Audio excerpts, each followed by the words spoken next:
बिस्मिल्लाहिर्रहमानिर्रहीम अस्सलाम वालेकुम। मैं हूं सुरैया खान। आप लोग देख रहे हैं महफिल ख़ास प्रोग्राम J91 न्यूज़ में। आज हम बात कर रहे हैं बीआरटी के हवाले से। बीआरटी पिछले कई सालों से माली खसारे का शिकार है, लेकिन इसका बोझ आवाम पे पड़ने वाला है, क्योंकि कहा जा रहा है कि बीआरटी के किरायों में इजाफा करने जा रहे हैं। हकीकत क्या है, आइए जानते हैं।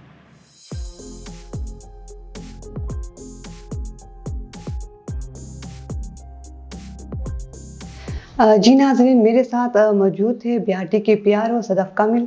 हम इनसे पूछेंगे। अस्सलाम वालेकुम मैम। अस्सलाम वालेकुम। मैम, सबसे पहले तो आपका बहुत शुक्रिया आपका टाइम का।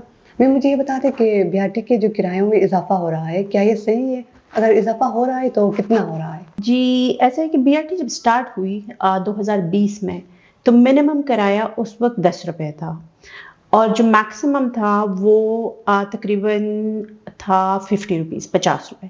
उसके बाद 2022 के शुरू में किरायों में एक दफ़ा इजाफ़ा हुआ था, 5 रुपए का इजाफ़ा हुआ था। उसके बाद 2022 के एंड में हमारी तरफ से गवर्नमेंट को तजवीज़ गई थी कि किराए में फिर से 5 रुपए का इजाफ़ा कर दिया जाए। बीआरटी के शुरू होने से अब तक किराए में सिर्फ 5 रुपए का इजाफा हुआ है, जबकि खर्चे हमारे सिंस फ्यूल की प्राइस डबल हो गई है, बिजली ज़्यादा हो गई है, मिनिमम वेज भी ज़्यादा हो गया है, तो उसकी वजह से कॉस्ट जो है वो ज़्यादा हो गई है। तो उसी को मैनेज करने के लिए ये तजवीज़ गई है कि किराए में 5 रुपए का इजाफा किया जाए। मैम, जो खसारा जो हुआ है बीआरटी को, वो कितना हुआ है? इसका क्या हल हो सकता है? क्या सिर्फ किराया बढ़ाना है इसका वाहिद हल है? सबसे पहले तो ये खसारे का जो लफ्ज़ है ना, ये किसी भी पब्लिक सर्विस के लिए यूज़ करना मेरे ख्याल में गलत है। जैसे आपके पब्लिक हेल्थ होती है, हॉस्पिटल्स होते हैं, सरकारी हॉस्पिटल्स होते हैं, उसका मकसद होता है लोगों को एक सर्विस प्रोवाइड करना।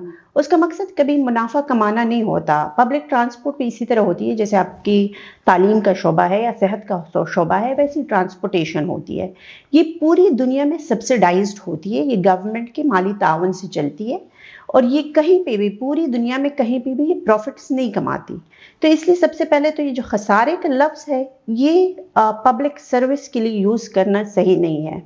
इस वक्त हमें सब्सिडी मिल रही है 6 अरब की, इसलिए कि जो हमारा एक पैसेंजर पे हमें जो एवरेज रेवेन्यू मिलता है वो 28 रुपए है और जो एवरेज खर्चा हमारा एक पैसेंजर पे आता है वो 80 रुपए है। तो जो 80 रुपए का किराया होना चाहिए वो बेसिकली 28 रुपए हमें एवरेज मिलता है और जो उसमें डिफरेंस आता है वो गवर्नमेंट पे करती है। तो जो सब्सिडी है वो डायरेक्टली पैसेंजर को जाती है। तो बेसिकली खसारे का लफ्ज़ मेरे ख्याल में नहीं इस्तेमाल करना चाहिए, ठीक है, लेकिन हाँ सब्सिडी है और सिर्फ किराया बढ़ाना वाहिद हल नहीं है। किराया बिल्कुल हमने मिनिमम बढ़ाने का प्रपोजल दिया है।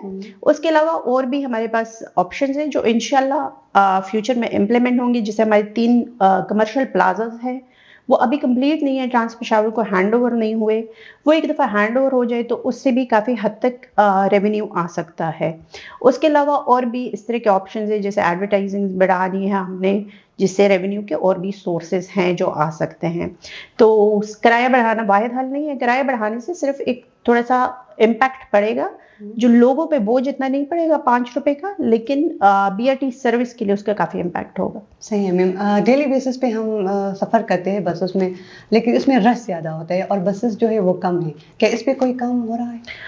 इस वक्त जो है हमारे पास 244 बसें हैं, जो हमारे इस प्रोजेक्ट के टोटल बसेस जितनी अप्रूव्ड है वो सारी की सारी हमारे पास आ चुकी है इस वक्त 244।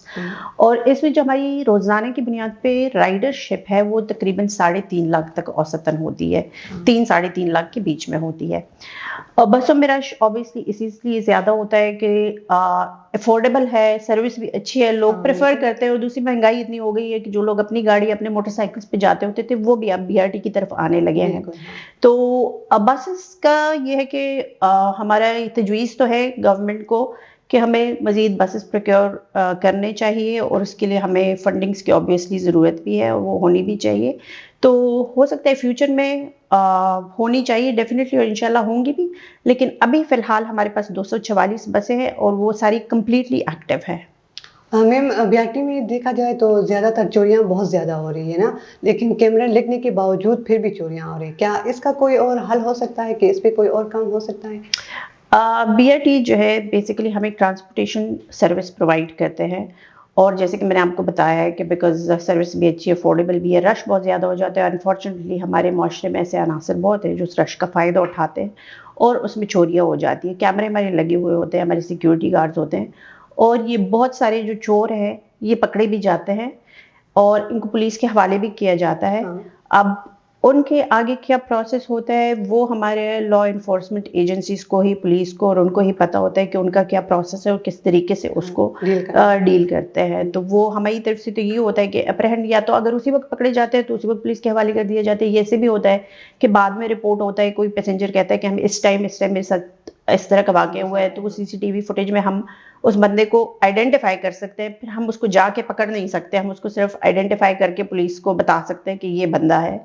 और उसमें मैक्सिमम जो हम कर सकते हैं उसके जो कार्ड नंबर होता है वो ब्लॉक कर लेते हैं ताकि वो दोबारा से अगर आए तो वो फिर अगर वो दोबारा से आता है, पहचाना जाता है तो भी वो पकड़ा जाता है, पुलिस के हवाले कर दिया जाता है उसको। हाँ, कभी ऐसा हुआ है कि किसी को पकड़ के मतलब किसी के सामान जो चोरी हुई है, हम चोर को पकड़ के उसके सामान उसको वापस किया हो या कुछ ऐसा बहुत हुआ है, काफी सारे केसेस ऐसे हुए हैं। बहुत सारे अभी रिसेंटली भी 3-4 गैंग्स फीमेल चोरों के पकड़े जा चुके हैं।